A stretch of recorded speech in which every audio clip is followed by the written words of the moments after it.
तो ये मैं और मेरा का जो अज्ञानता है, ये तब दूर होगा जब आपके हृदय में ज्ञान का प्रकाश फैलेगा। क्या फैलेगा? ज्ञान का प्रकाश। ज्ञान का प्रकाश ही आपकी अज्ञानता को दूर करने का साधन है, दूर करेगा। अगर वो नहीं फैल पाएगा तो हम इस संसार में अनाड़ी की तरह, अज्ञानी की तरह जिंदगी जीते रहेंगे और जिंदगी गुजार करके फिर रो कर विदा हो जाएंगे। कैसे विदा होंगे? रोएंगे क्यों? पछताएंगे क्यों? क्योंकि दिशा हम सही पकड़ नहीं पाए, सही दिशा में नहीं जा पाए। वही दिशा का जिक्र आता है, बोलो वृंदावन बिहारी लाल की। एक पहलवान को कहीं जाना था, रेलवे स्टेशन पर उतरा और वहां से कोई टावर था, जिस टावर के पास उसे जाना था। तो रिक्शे वाले से पूछा कि उस टावर पर मुझे चलना है, तो उसका कितना पैसा लोगे? तो उसने कहा 100 रुपया लूंगा। क्या लूंगा? 100 रुपया। पहलवान था, उसके पास सामान भी था। रिक्शे वाले ने कहा 100 रुपया लूंगा। उसने कहा थोड़ी दूर का 100 रुपया, इतना तो मैं लेकर चला जाऊंगा। अब मना कर दिया, सामान लेकर चल दिया। चलते चलते कुछ दूर जब गया होगा तो सोचा होगा आधी दूर तो आ ही गया। संजोग से वही रिक्शे वाला जो पहले मिला था वो कहीं घूमते घामते फिर मिल गया। फिर वो थक गया था, ज्यादा सामान था, सामान लेकर कुछ दूर, आधी दूर निकल गया था और थक गया था। तो सोचा रिक्शे वाले से, चलो अच्छा अब थक गया हूँ, ले नहीं जा पा रहा हूँ, अब यहाँ पूछ लूँ इससे अब कितना लेगा। तो पूछा कि अब भाई अब वो टावर का कितना लोगे पैसा? कहता है रिक्शा वाला, कहता 200 रुपया लूंगा। कितना लूंगा? 200। वो गुस्से में आ गया कि वहां से इतना दूर चलकर आ गया और तो वहां स्टेशन से कितना मांग रहा था? 100 रुपया। और वहां से चलकर आ गया, इतना दूर मेहनत करके पसीने पसीने में भीग गया सामान लेकर के, और अब कह रहा 200 रुपये। तब रिक्शे वाला कहता, महाशय आपको रेलवे स्टेशन की दूसरी दिशा में जाना था और तुम उल्टी दिशा में आ गए, अर्थात तुम्हें जाना था जहां, उससे दूर आ गए। क्या आ गए? दूर। जाना था उधर, जाना था पूरब और चल दिए पश्चिम को। जब पश्चिम चल दिए तो टावर के नजदीक आ रहे कि दूर जा रहे? तो स्टेशन से 100 रुपया किराया था, लेकिन अब उससे और दूर तुम आ गए। तुम समझ रहे टावर पहुंच रहा हो, लेकिन तुम कहाँ पहुंच गए? और टावर की विपरीत दिशा में जा रहे हो। और अब जितना स्टेशन से टावर था उतना स्टेशन से तुम दूर आ गए। यहाँ से वहां का किराया कितना हो गया? 200। तो चला भी, मेहनत भी किया, पसीने पसीने हो गए, लेकिन किराया भी बढ़ गया। यही हाल मनुष्य का होता है। मनुष्य चलता तो सब, चलते सभी हैं, सब जिंदगी जीते हैं, लेकिन दिशा जब तक सदगुरु नहीं मिलते हैं, सदगुरु की दिशा पकड़कर जब तक जीव नहीं चलता है, तब तक वो उसी पहलवान है। तो पहलवान, हर व्यक्ति अपने आप होशियार ही है। पहलवान का होशियार था। यही होशियारी हमें धोखा दे देती है। क्या देती है? पहलवान ने सोचा मैं तो पहलवान हूँ, इतना सामान लेकर चला जाऊंगा। अगर वहीं से उस रिक्शे वाले की बात मान लिया होता तो पसीने पसीने भी ना होता, थकता भी ना, परेशान भी ना होता और 100 रुपये में वहां पहुंच जाता। लेकिन अब इतना थक गया है, अब पहलवान भी लेकर चलने की क्षमता नहीं है। अब 200 रुपये में, ध्यान देना, 200 रुपये में फिर रिक्शे वाला लौटा कर उस टावर पर पहुंचाता है। यही अज्ञानता हम अपनी होशियारी का करते हैं।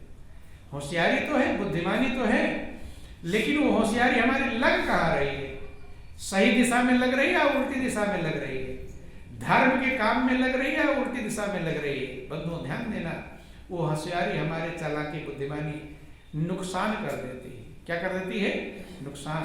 इसलिए सब महापुरुषों ने समझाया कि गुरु की आज्ञा आवई, और गुरु की, वो रिक्शे वाला गुरु है। क्या है वो? गुरु। वो जानता है कि कहाँ टावर है, क्या है। तो वो कीमती था, 100 रुपया देना कीमती था, 200 रुपया। क्या था, 100 रुपये दे दिया तो पहुंच जाता, लेकिन ज्यादा चालाकी लगाया, होशियारी लगाया, अब 200 रुपया देना पड़ा, थक भी गया, पसीने भी आ गए, टाइम भी खर्च हो गया, सब कुछ हो गया। ऐसे मनुष्य का जीवन बेकार जाता है। महापुरुष कहते हैं कि लोगों ने अपने जीवन को गुरु के हाथों में सौंपा है। क्या किया है? सौंपा कि वह है वाकिफकार, मिलन की राह बताओ। वाकिफकार हैं, जानने वाले हैं, वो मंजिल पहुंचाते हैं। जब भगवान राम भी आए, भगवान कृष्ण भी आए, वे भी गुरु की आज्ञा का पालन किए। क्या किए? गुरु की आज्ञा का पालन, गुरु की आज्ञा के अनुसार चले, मनमानी नहीं किया। मनमानी वाले कितने होशियार हों, ज्यादा धोखा खाते हैं। जितनी होशियारी है उतना वही मनमानी करवाता है और वही हमें धोखा दिलाता है।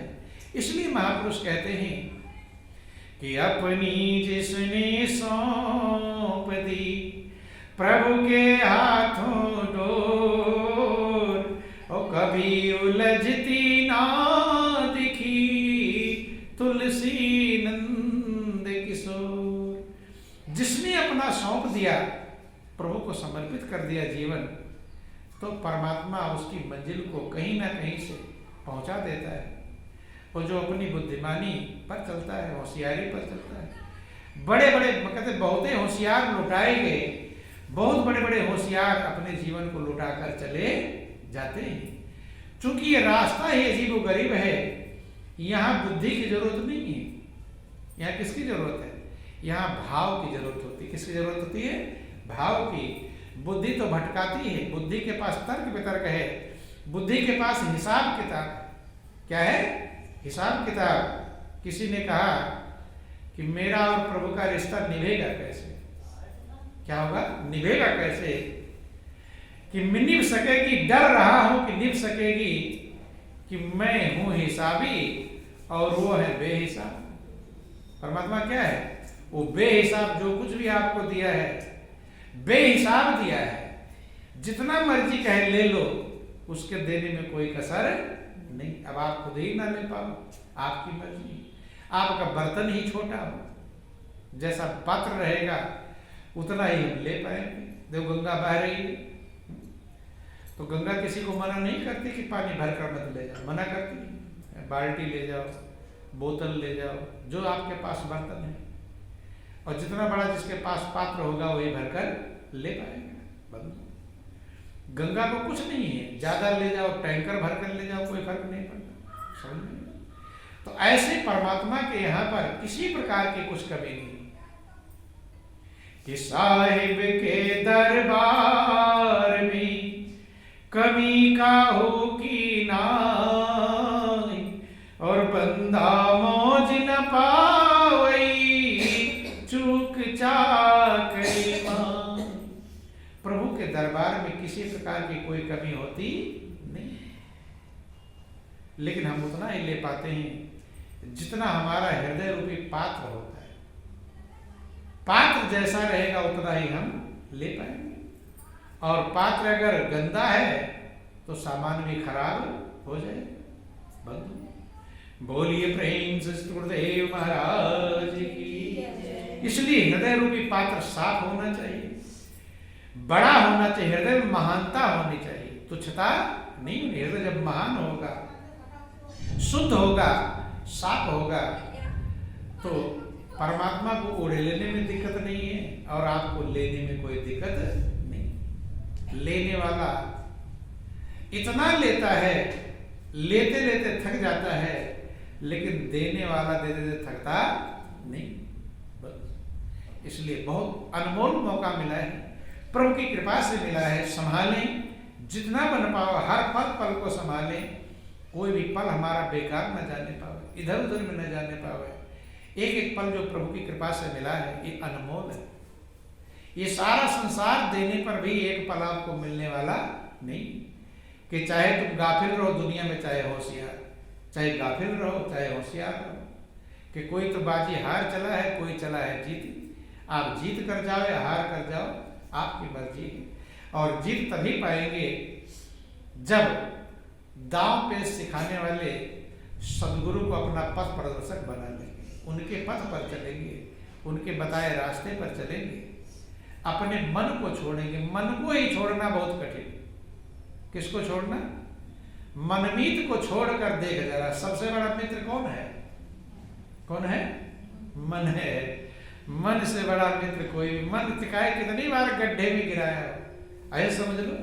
आपका कोई दोस्त हो, एक बार गड्ढे में गिरा, 2 बार गड्ढे में गिरा, 3 बार गड्ढे में गिरा दे, तो उसका साथ रहोगे या छोड़ोगे? क्या करेंगे? 1 बार धोखा दे दे, 2 बार धोखा दे दे, 4 बार धोखा दे दे, तो साथी के एक ही बार धोखा दे साथ छोड़ देते? नहीं छोड़ते। लेकिन मन रूपी जो मित्र है, ये कितनी बार धोखे में डाला है, कितनी बार धोखा किया दिया है, कितनी बार गड्ढे में डाला है, कितनी बार दुख दिया है, लेकिन मनमीत को छोड़ पाते नहीं। गुरुमुख नहीं बन पाते, मनमुख ही बने रहते। मन जैसा मित्र है बंधु, ध्यान देना, यही अज्ञानता है। जब तक हम गुरुमुख, ध्यान दें, गुरुमुख पार होता है, मनमुख कभी पार नहीं होता। महापुरुषों ने तो यहां तक कहा, गुरु सुमिरे सो पार। गुरु को सुमिरेगा तो पार हो जाएगा, और मन के अनुसार चलेगा तो डूब जाएगा। मन कितनी जन्म जन्मांतर से धोखा ही दिया है, लेकिन हमें उसी पर भरोसा होता है। किस पर भरोसा होता है? मन पर भरोसा होता है।